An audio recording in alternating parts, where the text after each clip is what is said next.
Centuries ago, digestive misery wasn't treated with pills and scans.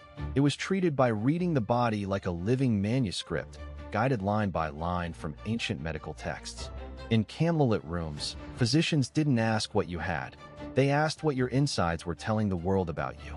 Was your digestion hot or cold? Was it too dry, too wet? Early digestion theories explained discomfort as a misstep in humors, blood, phlegm, yellow bile, black bile, each one believed to pull the body toward balance or disorder. Step into the scene as a healer unrolls a worn scroll and traces treatment decisions with a steady finger. The same complaint could lead to completely different remedies depending on season, complexion, and the patient's own signs. When the stomach was thought to be overheated, the remedy might arrive as a cooling herbal mixture, gentle greens or bitter leaves measured in careful spoonfuls, followed by rules for what to eat next. When the body was thought to be sluggish with excess phlegm, the mixture would shift, warming spices, pungent roots, and aromatic resins blended to stir the stomach, always accompanied by a clear diet order. Light meals first, heavier foods held back, timing tightened like gears. Watch as the physician balances effects, not just ingredients.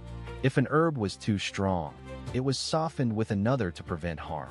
If the humor needed clearing, the approach included a gradual routine rather than a single dramatic cure. Even drinking carried meaning, warm, infused liquids in measured amounts to guide digestion along the path toward harmony. Every rule, every mixture, every pause between meals reflected one worldview. Fix the humors, restore the proper course of early digestion, and the discomfort will follow. And the most surprising part? These decisions were never random. They were written, debated, and recorded, so vividly that centuries later, you can still follow the logic straight out of the manuscript and into the healer's hands. Why digestive problems were taken seriously? Ancient physicians treated digestive problems as warnings from the body, not as minor inconveniences. In the humoral worldview, the stomach and intestines were active meeting places where heat and cold, wetness and dryness could become unbalanced. When people felt heavy after meals, suffered bloating, or lost appetite, scribes recorded these signs alongside urine color, stool quality, skin warmth, and even the person's usual temperament. Doctors believed the digestive tract mirrored the overall mixture inside a person, so why mattered as much as what. Manuscripts guided treatment decisions through careful reading of symptoms and timing. Texts urged physicians to note what came first, whether the mouth tasted sour, whether vomiting followed certain foods, or whether pains shifted after eating. Then they selected remedies meant to restore balance rather than chase a single symptom. A patient's recovery plan might change with the meal that preceded the trouble. Rich, fatty foods called for cooling and thinning. Very dry foods demanded moistening and gentle softening. Instructions in the margins often warned against treating everything the same way because the body's state determined which direction correction should move. Herbal mixtures were described with a clear logic that early physicians could visualize. A cooling and drying imbalance might call for bitter herbs and preparations that were meant to draw heat down and calm agitation.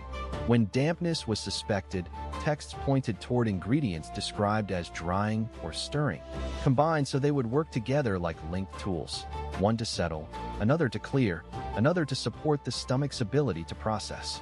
Some remedies were steeped into warm drinks, others prepared as powders to be swallowed with water, and some were infused in oils or syrups where the texture itself was part of the treatment. Dietary rules were not secondary. They were the medicine's partner, because food could either worsen the imbalance or help correct it. Dietary guidance often sounded like a choreography of small choices. Physicians favored light meals during flare-like discomfort, then gradually returned to ordinary eating once the signs improved. They urged regularity, eating at steady intervals, so the digestive system would not swing between overfull and starved. Balancing techniques appeared in daily routines.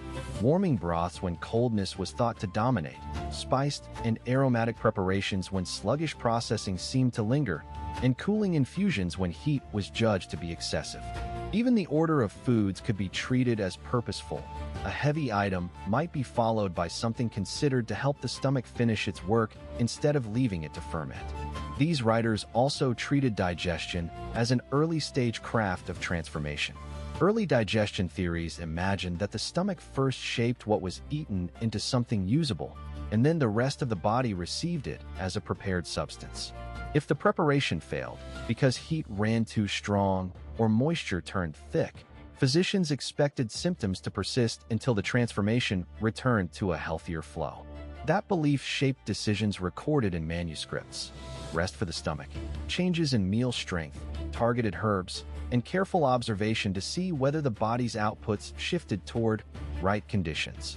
Instead of modern reassurance, the worldview offered structured attention. Digestive problems were serious because they were read as signals from the body's internal mixture, demanding thoughtful correction through herbs, food rules, and balanced living. What ancient medical books recommended? Ancient medical books often began with a simple question: what kind of imbalance was hiding inside the body? Physicians read the signs: dryness, heaviness, sour burps, loose stools, sticky stools, or a stubborn fullness, and then tried to match them to heat or cold, dryness or moisture, and to the temperaments of the humors. In that worldview, digestion wasn't just processing food. It was a slow transformation that depended on the right internal qualities, and the remedy had to guide the body back toward balance.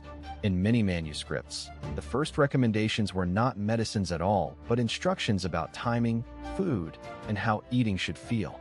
The text described eating warm, well-prepared foods when the system seemed chilled, and choosing lighter fare when the body appeared hot and overloaded.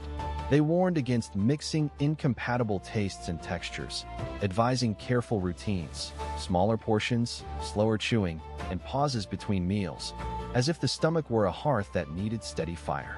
A common balancing idea ran through the lines.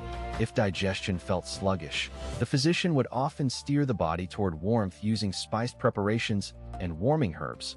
But if the signs suggested excess heat or bitterness, they would shift toward cooling and moistening measures.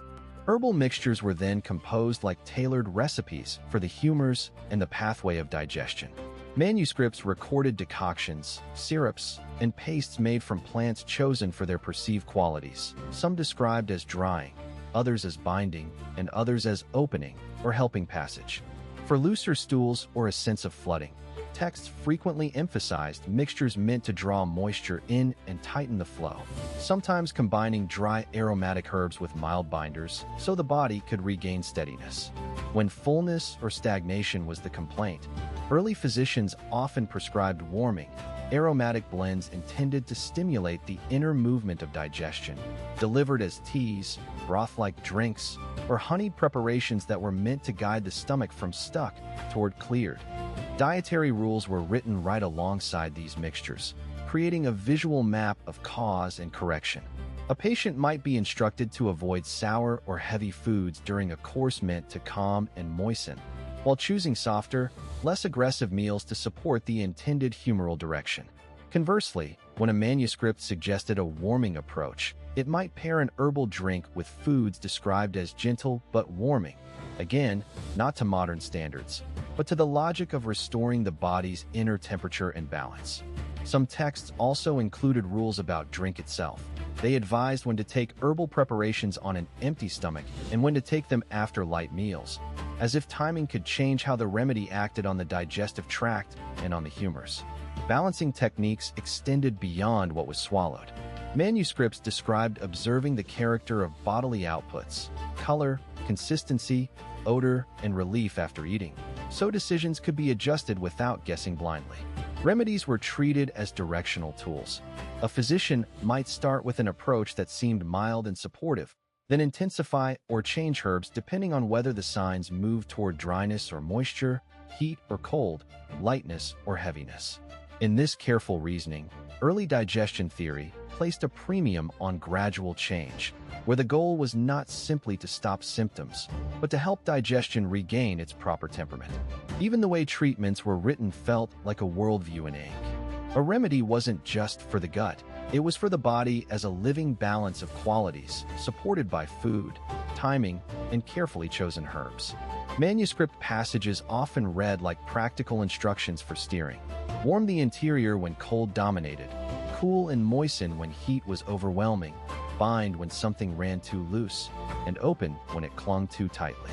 Through those guides, ancient medical texts offered treatment decisions that were meant to look sensible within their own framework, rooted in humoral balance, guided by observed signs, and expressed through herbal mixtures and diet rules designed to restore the body's harmony. Did these ancient remedies work? Ancient physicians often judged whether a treatment worked by watching the body's signs and how well they fit a pattern described in medical manuscripts. The movement of heat, the thickness of fluids, the feel of the belly, and the color and quality of bodily outputs. Their notes read like a trail of cause and effect, not unlike a recipe book paired with a weather report. They believed digestion depended on the balance of humors, blood, phlegm, yellow bile, and black bile, because the stomach was treated as a place where qualities were transformed and then distributed. When the belly felt tight, when appetite faltered, or when the stool seemed altered, remedies were chosen to restore the proper blend of cold and hot, dry and moist, rather than to target a single germ or specific organ problem. Manuscripts show treatment decisions guided by early digestion theories that describe the stomach and intestines as stages of cooking. Food was said to need the right internal warmth to mature properly, and the quality of the meal mattered just as much as the remedy. If the physicians thought the stomach was cold or phlegmy, they leaned toward warming measures and light digestives, sometimes paired with herbs meant to dry or attenuate what they saw as excess moisture. If the pattern leaned hot or choleric, they favored cooling ingredients and gentle, steadying rules that would calm the perceived heat rather than force it. This is why a single remedy rarely appeared alone. It was usually embedded in a whole plan of timing, portion size, and daily rhythms written into the patient's care. Herbal mixtures in these texts look deceptively simple on paper, yet they were treated as carefully tuned balances. One common approach was to combine aromatic warming herbs.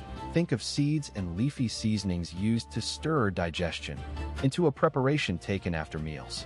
A typical scene in the manuscripts reads like, grind or steep, strain, then take in small, deliberate portions while avoiding foods described as heavy or damp. In other passages, mixtures aimed to bind or thicken by using herbs associated with drying and firming effects, paired with instructions to keep the diet plain. Visual cues in the writing, how to prepare, how to combine, how to take, show the physician's logic. The digestive stage needed the right qualities, and the mixture's heat and dryness were matched to the pattern of the patient's symptoms. Dietary rules were not an afterthought. They were part of the medicine itself. Physicians often advised to pause certain foods that were considered slow, fatty, or waterlogged in nature, and to favor simpler meals that were described as easier to cook and easier to move. Sometimes the manuscript suggests balancing meals across the day, spacing them so the stomach could complete its work rather than being overwhelmed. When flaring symptoms suggested poor digestion, the instruction might shift towards smaller portions and fewer ingredients, almost like reducing variables in a problem-solving notebook. Even the act of drinking could be prescribed, warm versus cooler fluids, taken at certain moments, because the patient's internal warmth was thought to steer digestion as surely as a stove steers simmering. Balancing techniques also appear as practical maneuvers, recorded with the confidence of tradition.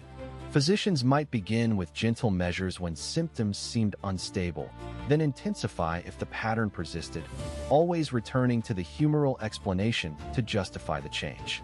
They recorded whether the belly felt better after warming mixtures, whether a moist pattern eased after drying herbs, and whether calmer heat improved appetite. There were also plans for guiding the body back toward equilibrium through repeated, measured interventions rather than one sudden shock. A remedy could be adjusted by swapping one herb for another said to differ in quality, more warming, more drying, more soothing, because the goal was always to rebalance, not merely to suppress. In the manuscripts, did these remedies work? Is answered through outcomes that fit their worldview. If symptoms eased alongside improved digestion, less heaviness, steadier appetite, more predictable bodily functions. Then the remedy was treated as evidence that the humoral pattern had been corrected. If it worsened or stirred unrest, the physician interpreted it as a mismatch of qualities, perhaps too much heat for a hot pattern or too much drying for a body already strained toward dryness. Even the language implies a feedback loop: observe, decide, adjust, though it lacks modern anatomy or lab testing. Ancient care often succeeded in the sense that it created a coherent plan. A patient ate and drank according to rules, received mixtures tailored to assumed qualities, and was monitored for the direction of change described in the text. As the candlelight trembles across the page, the ancient author's logic feels almost like a clockwork rhythm. When the belly troubles began, the healer first tried to understand what was out of balance. In these manuscripts, digestion wasn't treated as a separate problem. It was treated as a living exchange between the body and its humors. Too much heat or too much cold, too much richness or too little. Any shift could slow the stomach's work, stir the spirits, or leave the gut feeling heavy. The final pages show how decisions were guided step by step. The physician would match the symptoms with the humors, then choose a remedy that answered the imbalance. Sometimes that meant soothing with herbal mixtures measured like careful recipes, warm teas of fennel and anise for unsettled cramping, bitter infusions of gentian or wormwood to encourage what was described as stubborn digestion, and calming syrups blended with honey and mild aromatic herbs when the tone of the stomach was thought to be too sharp or overly heated. Other times, the text insisted on restraint, clear dietary rules laid out as plainly as arrows on a map. Eat only what the body could accept. Avoid foods described as too heavy or too raw. Shift toward easily digested grains, soft broths, and smaller portions until the balance could settle again. You can almost see the rituals play out. Herbal mixtures prepared in specific ways, sometimes simmered to gently gather their strength, sometimes combined in measured doses, always paired with balancing techniques. The manuscripts describe calming the inner heat, warming what was believed to be too cold, and restoring the natural rhythm of digestion through routine, timing meals, keeping the body steady, and using light movement when appropriate. Even when discomfort flared suddenly, the remedies weren't random. They were chosen to steer the humors back toward a middle course, guided by early digestion theories that treated the stomach as a transforming furnace and the gut as a pathway that must stay orderly. And now, as the story closes, the key points land clearly. Ancient texts treated digestive problems as clues to humoral imbalance. Herbs and sweeteners were selected for their warming, cooling, drying, or moistening effects, and dietary rules worked alongside mixture and method to bring the body's balance back into alignment. If you felt that pull, how a healer once read the body like a map, stay with me for what comes next. The next episode digs deeper into the same manuscripts, showing how remedies changed not just with symptoms, but with season, age, and daily habits. Because in their world, digestion wasn't merely fixed. It was restored to harmony.